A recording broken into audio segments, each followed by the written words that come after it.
Hello everyone, welcome back to my channel. In today's video, we are going to learn how to change your wallpaper in your Snapchat. First of all, open your Snapchat app. Make sure that you have already logged in.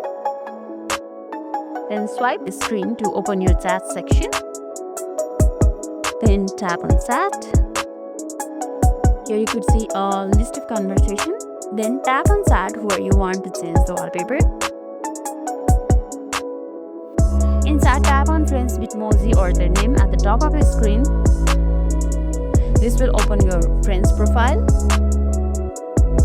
Then scroll down and look for the option called wallpaper. Tap on it and select the wallpaper that you like. I will choose this one. Once you have selected the wallpaper, you can see the preview of wallpaper, like how does it look like. You will also get an option of blur wallpaper. You can switch it on to. Then tap on confirm. Let's go back to the chat. And that's how you change your chat wallpaper in Snapchat. If this video make your day a little easier, don't forget